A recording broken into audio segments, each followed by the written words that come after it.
Yes, a couple of them, not that they were wrong, but they were talking about inflation in general, just as you're talking about. I am talking about a particular approach. Listen, they are the same, but some of the medicine, they are made such that they call them suppositories. They are anal administration. Others buccal or oral. They are anal administration. Others buccal or oral. Then they will say, doctor will say that, or the proponents or whatever. Then they will say, doctor will say that, or the proponents or whatever it is, we say that, when the disease is caused by temperature,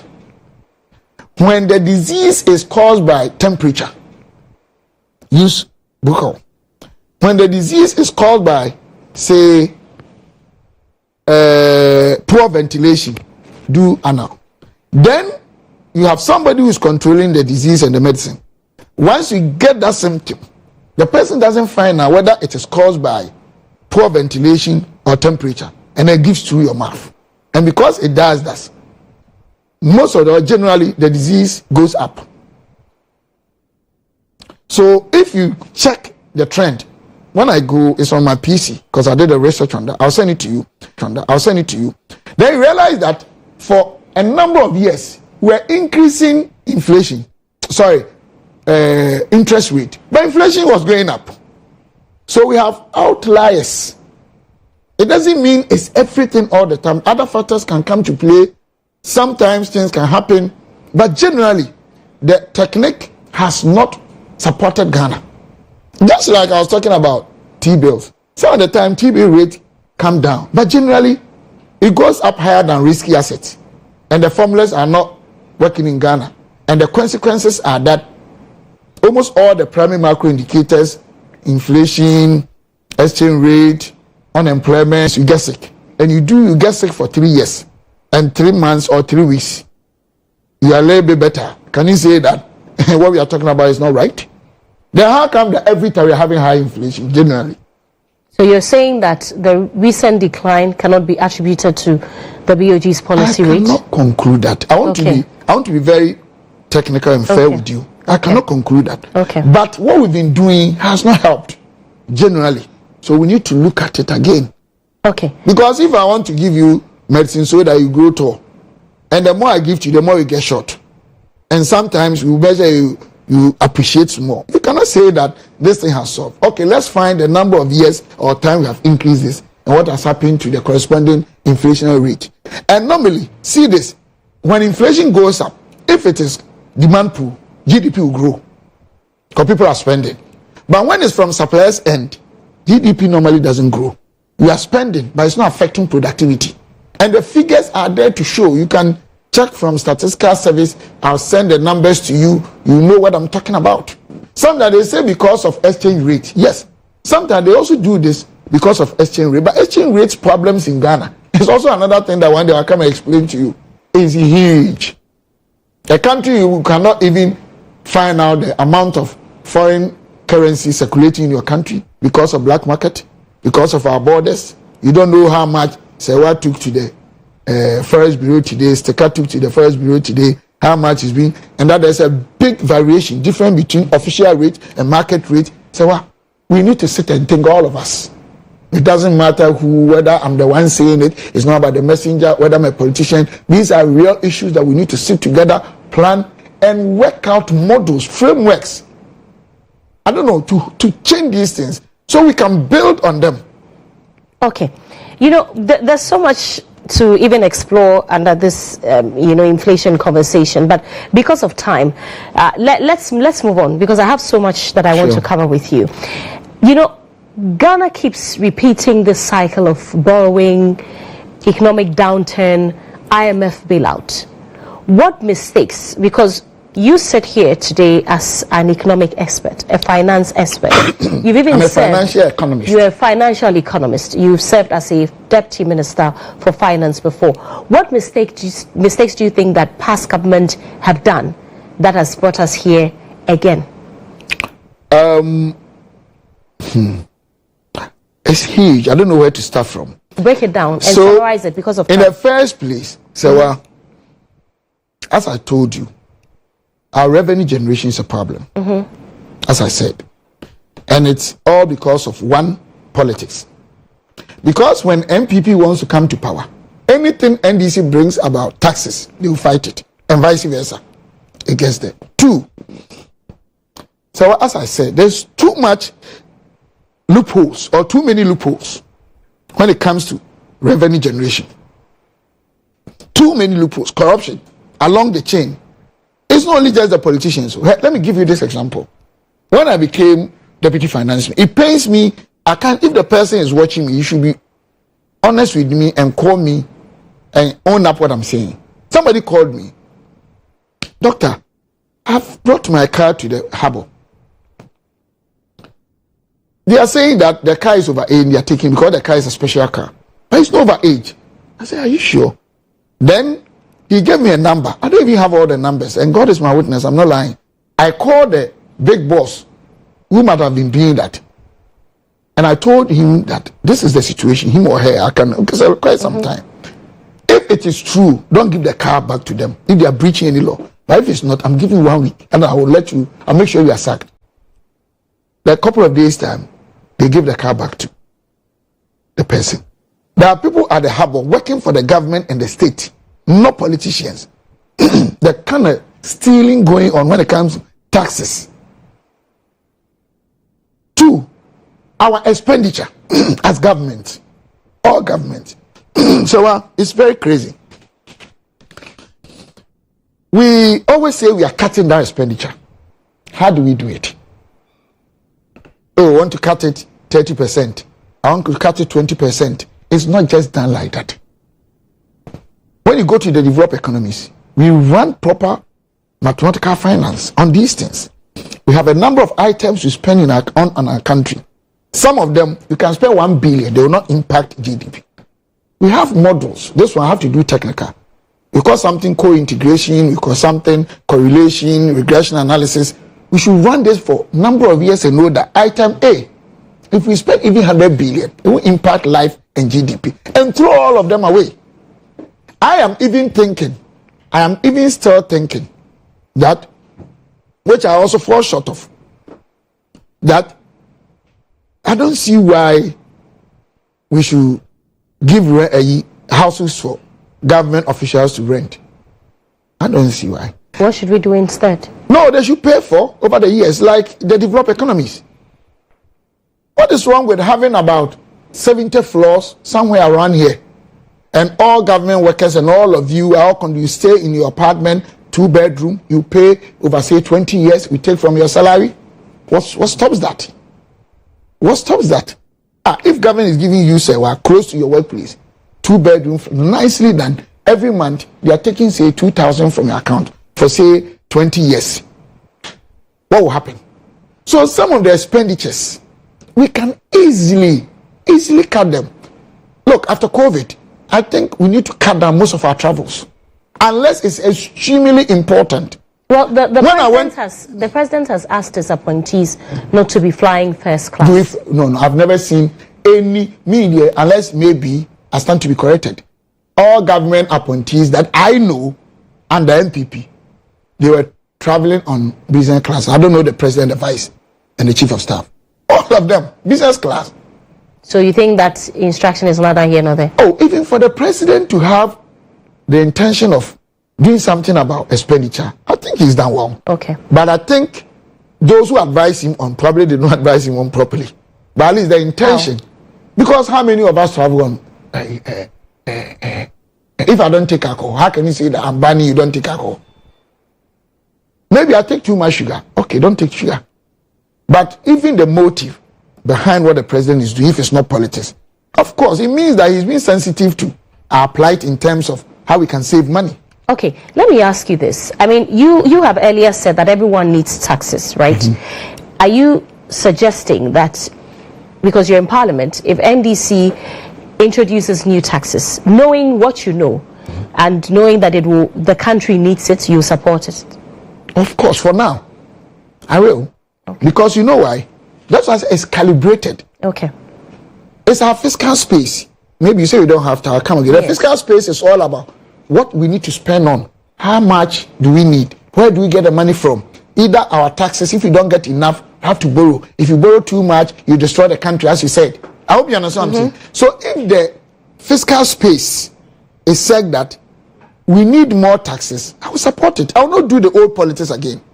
If we don't need it, and I'm trying. I'm a human being.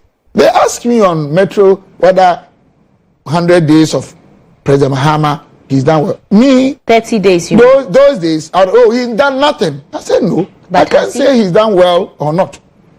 That would be very bad. We need some time to know. He hasn't even finished his appointment. How can but he's enumerated a quite number of things that he's done. So I don't want to go by these promises again. I will not. People should insult me because whether NDC MPP, most of the promises we give, we don't do detailed research, collect data, understand them before we give. Look, I can tell you today, tomorrow I will take you to Denmark. Some politicians do that. I don't even know where we take the visa. I don't know how much it will cost. I don't know the date, if you even apply. This, I don't want to go by promises. I want to go by the fact that at least after 3 months, we should be able to see something. And I can judge.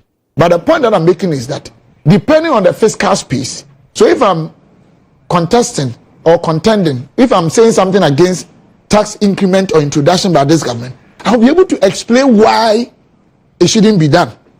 But not to just go because I'm MPP. I want Ghanaians to follow me and say that taxes are evil or toxic. No. I want to change. I want to see a Ghana that people will say that these things have not helped us. So all of us, you can be in government or opposition, it doesn't matter.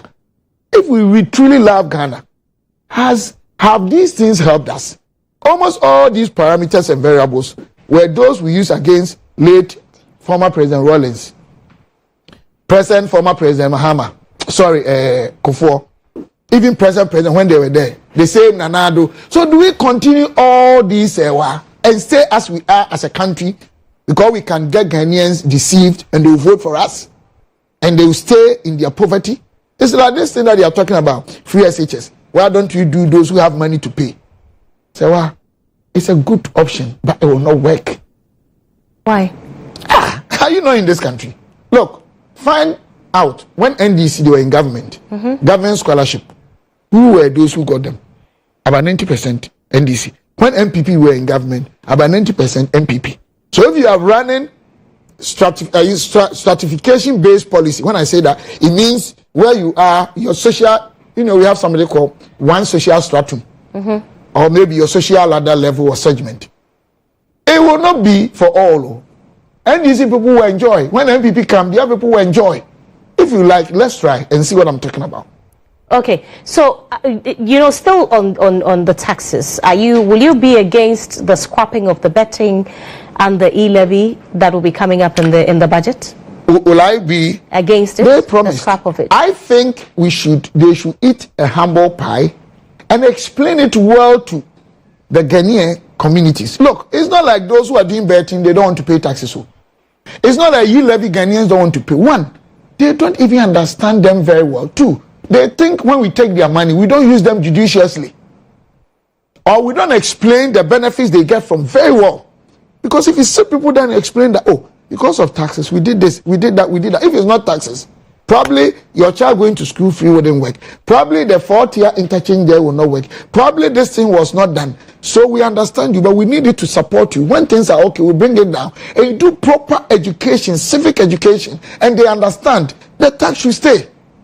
But because we all did politics with it's like some men, they lie to women, and when they marry them, they are under pressure to do what they think they are not capable.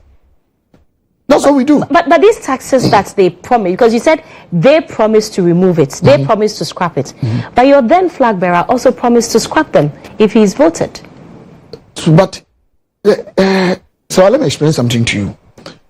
GHOne here can make a policy you have to support because you are part of it. That doesn't necessarily mean you agree with GHOne's policy. I don't know if you understand what I'm saying. We have political economy, then we have proper economy. Sometimes. So that promise was a political. I don't know. You are not getting what I'm saying. But he made his promise, not me. So but you supported him. You campaigned for him. I campaigned for him and I said that you hear me anyway saying that he said you cut it. I supported him doesn't mean that I agree with him. But I supported because we are a party. We are a government. We are an organization. You go by the values. That's why you have democracy. I don't know. You want to tell me that everything that goes on here, all of you here agree? So you didn't agree with that, but for the votes, you were okay with it? This thing doesn't matter. What I'm saying is it doesn't matter. Yes, this the is question same you're promise that asking the NDC has made, and you are now saying no, it is almost not I've feasible. explained it over and over if you want to understand. What I'm saying is that I think those taxes are needed. So I don't know where you want to take it again. I've explained over and over. So you're trying to push me to say I say this. My position is clear here. So all that you are saying, I don't know where you want to take it to. Because I've said that I think the taxes must be there. We only need to communicate to Ghanaians in a better way for them to understand the benefit they are getting from. And when things are okay, we can take them off. So why do you keep on saying your flag bearer said this? And these are all political questions. I'm giving you technical analysis. Things that will help Ghana. Not political presentation I'm doing now. Okay. But if you push me into politics, then I'll do politics. But I'm telling you, Ghana today, we need more revenue generation. Because you are talking about debt, borrowing. If you don't generate money domestically, how are we going to survive? Schools, talking about education, health, infrastructure, agri, social needs, energy. How do we go by all these things? We don't have to borrow. We don't take taxes. So how do we go? So please, for once, you have to join this advocacy and let Ghanaians understand that we need to, it's prudent that we pay taxes. But then, we that we take taxes, we should put them to good use for Ghanaians to know that they have, or they will be dragged along, they will be brought on board to understand us. That, oh, my mommy, my daddy is taking this from me for the betterment of my future. Pastor, what is your, even making me mention Samira? What, Serwaa said that. Serwaa won't go anywhere. Because I also have so many things, even some of you media, you do or you say. If you want to go by Obia life, if you want to go by the Obia Kanye, you may say for the past, we might have made some sort of mistakes that you raise some here. Do we have to continue doing these same mistakes? Okay. Or maybe Bamia would have removed it, but might have done something better in closing the loopholes, expanding the base. They talk about he has his own model, or model that he didn't want to bring out. It could be. That is why I cannot say that he was lying to us or not. Okay.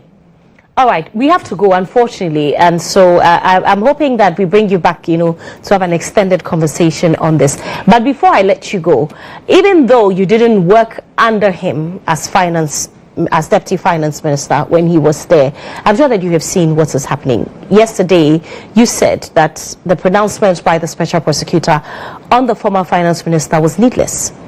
Was needless. Or unnecessary. Me?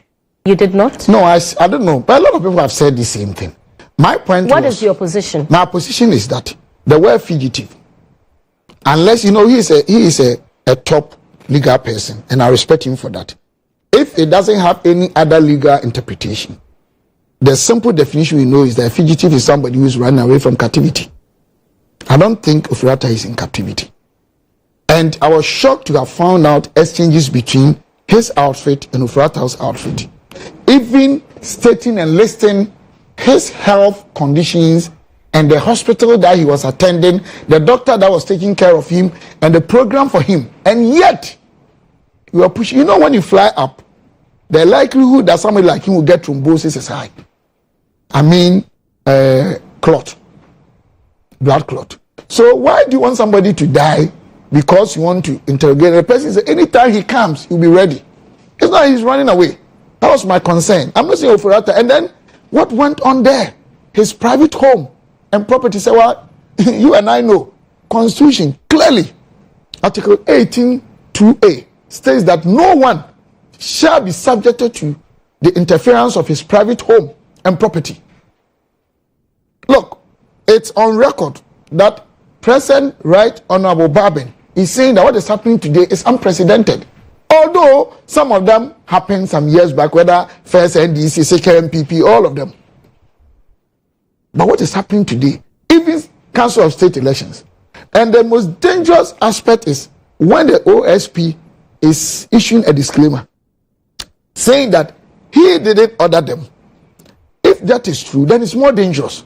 then it means that we are not safe. Any other group or people can pretend they are the national security or police and the army and say, well, they can come to your home, come to my home. We need to put an end to these things. International communities are not happy with us when AG is being attacked. Serious international asset, private asset. We need to manage these things. These are the things that I'm saying that all of us, me, our CEO, Maslok, you knew. Ask Honorable Agwana or Agbana, that young, intelligent NDC man. He always praises me. He tells everyone. When I came, he came to my office that, oh, because the way they are sacking MP, you know I'm going to sack all. I said, no, stay. I will never touch any NDC because you're NDC. It doesn't make sense. Anytime you think you want to go, that's fine. The guy praises me almost everywhere. I am not part of me. My private life, I'm an extremely disciplined person. I like joking. It's different. I don't even make friends too much. In my house, sometimes 2 years, nobody comes there. All right. I don't do this dirty politics people are doing. That because I'm in government, I need to torture other people. I need to cause harm to humanity. You know, crime to humanity. Okay. Individual homes. Ofori-Atta is not above the law. Yes. He should be brought to book. But what the special prosecutor said was that he was a fugitive from justice. Right. That means, I mean, there's a definition for that. That's what I'm saying. I don't understand. I'm not a lawyer. I will give you that definition. I'm not a lawyer. A fugitive from justice is a person who tries to elude law enforcement, especially by fleeing the jurisdiction. But was that the case? With all the letters that they exchanged, even to the extent giving the hospital that he was attending in, the doctor taking care of him, program for his health proceedings. So, let's not do this to God and man. It is totally unacceptable. Okay. Totally unacceptable. Okay. And it's not even ethical. Even the OSP might be right in terms of legal. What's the essence of being ethical? Okay. Ethical is when even the law clashes with something like this. We have to go, but there appears to be some, thinking that members of your government are trying to flee the country to escape accountability. Who has flown? Who? Tell me. That's no, what who? many people think. No, so who? You are members here. of your government Tell available? Me, but you are in Ghana here. Tell me who has flown. I wouldn't know. But say, well, so you are a public, you know all of us. Am I not here talking? So who? Let's not do this to Ghana. Let's not. If we want to go by this propaganda, say, well, when we also start doing things, don't question us. We all want to do things right in our country. This same fake pieces of information and misconception. Why are we doing this to ourselves? But have you seen the oral cases? The oral what report? Cases? The suspected corruption cases. You know, I thought you brought me here technically on a clear. Oh yeah, yes. If you want to take me to politics, don't let me say something that you yourself will advise me after that you didn't do well. Please, those who are engaging in aura, please don't let us go there. They are my friends. I love them. I don't want to bring. No, stop that, please. Let's end it. I beg. I'm not talking again on the aura. I beg you. You came to government less than 2 weeks. You clear everybody who is MP, NDC. I'm not saying they've stolen anything. I'm not saying they are guilty. Then you say, aura. Please, what kind of country are we living in? Are we living in animal farm? Don't let us go there. Serwaa, if I do something bad, you can jail me. But let not anybody think that they can control us with cowardice. It's a mistake. We don't want to get it. If they want to destroy the country, they should wait and go ahead. Because we all want, because of our fear of God, everybody is prepared. Nobody should take anybody for granted. They shouldn't make a mistake. They talk about Ghana lands or state lands. Me, I was offered to buy where I lived. I said no. Everybody has his conscience. NDC guys started buying state lands. MPP bought, NDC bought. I'm against it. Especially when you buy and you resell it. I personally will not buy it. But others will do. But you don't do something that you did even in terms of magnitude more. And you come and say, Ora, you're coming to attack somebody. They should go ahead. They should go ahead. They should go ahead. It go another day, so you want to use Article 17. It says that we are all equal before the law. There are processes by which this whole legal adjudication, whatever takes place. They should go through the legal processes. They cannot. I am telling you. But they own houses that are places that cost millions of dollars.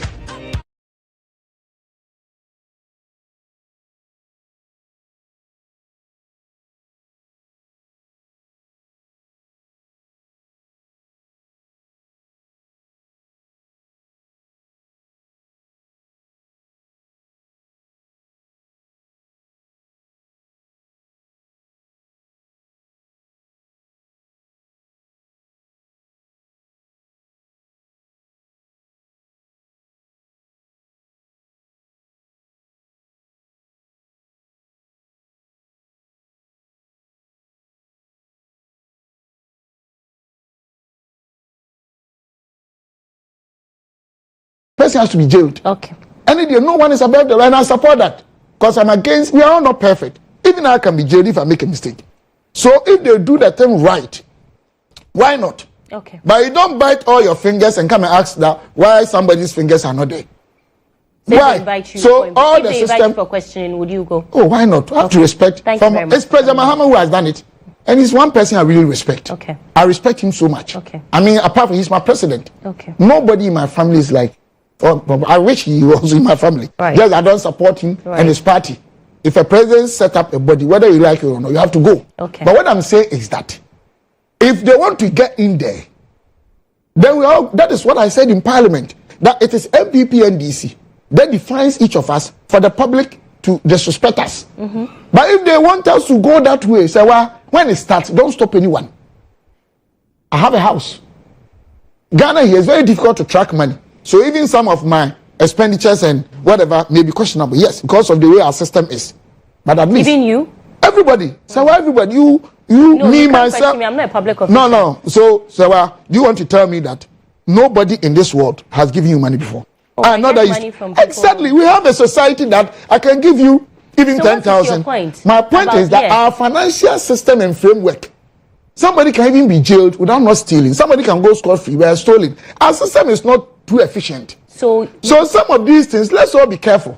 But some of them have not even worked before. They have not done anything before. Oh, please. Okay, so they should push. So who are the people who have? I want somebody to touch me first. Then I'll come. So until they touch you, yes. But if they are touching your members, so they should also speak. You are a member. What did you do? They each one for himself. I thought you said time was up. I'm not talking. Why should I go? Do I know why? Maybe the person has stolen or has not stolen. But I know I have not stolen. But you are speaking for Ken. You said that he's not a. You are not getting what I'm saying.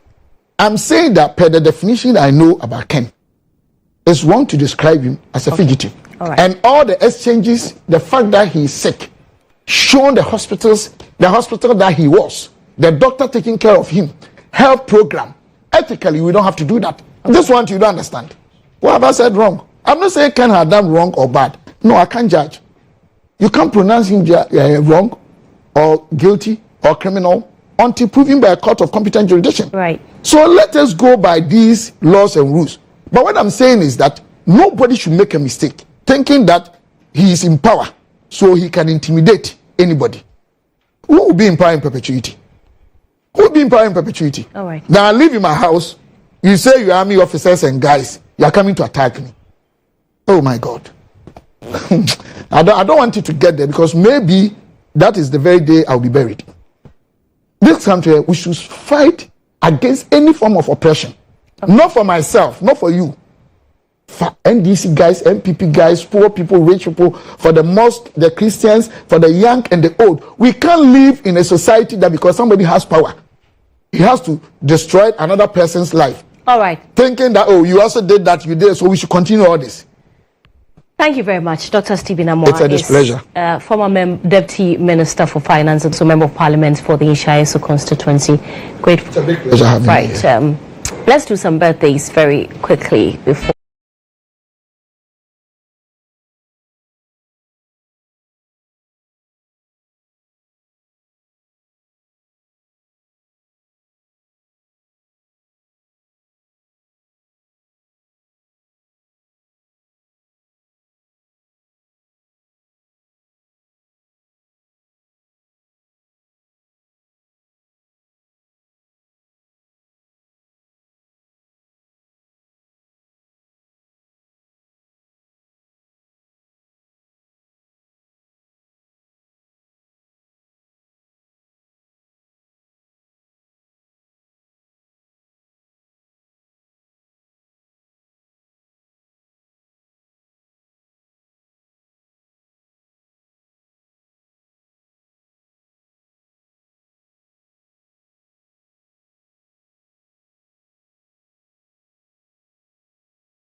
Birthday to you, anyone out there who's celebrating their birthday, and of course a happy Valentine's Day to all of you.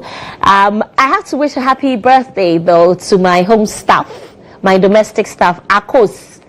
A happy birthday to her. Very troublesome woman, but I love her. She manages our house beautifully. Okay, so in the spirit of Valentine's, Men's Cook has sent me this big package, and I have these flowers from I don't know who, but thank you, Men's Cook. This is very pleasant. I know that even before this gets out of the studio, it will be finished, but thank you, Men's Cook. This is a very pleasant surprise. I wasn't. Ooh, nice breakfast. Thank you. Well, we have a performance, a Valentine's Day special from Esla. You don't want to miss it. But thank you, Men's Cook. Men's Cook sent me this beautiful package. So you get to this free art. Thank you. It has fresh fruits, chocolates, pancakes, eggs, muffins, salads, juices, baked beans. Oh, thank you, Men's Cook. And thank you to the person who sent these flowers. I'm grateful. It just came through at the reception. Thank you so much. You guys are far too kind, surprising me. Thank you. I'm grateful. Once again, a happy Valentine's Day. I'm going to welcome Esla onto the set right now to give us a very beautiful performance, today being Valentine's Day. Today is all about love. Make sure that you're making someone smile wherever you are. Esla, happy Valentine's Day to you. How are you? I'm fine. Do you have any Valentine's Day wishes for anyone? Oh. Please speak into the microphone. Okay, I want to wish my husband a happy Valentine's Day. Sunday makes us 6 years of marriage. So it's a day packed. Yeah, so I want to wish him a happy Valentine's What's your husband's name? Emmanuel Freeman Esau. Emmanuel Freeman. So Esla, what do you have for us today? Yeah, so this morning I'm doing The Greatest Love of All from Whitney Houston. Ooh. Loving ourselves is more important than expecting it from others. Happiness is from within, so we have to get it from ourselves and then give it out. Is there anyone you're dedicating this song to? Myself and my husband. And your husband. I want to wish my mother a happy Valentine's Day, and my sister, and in fact, Saida, and everybody. I can't leave anybody out. All the people in my house. Happy Valentine's Day to all of you. And Danny, oh God, Terry, everybody, Alice, as if it's...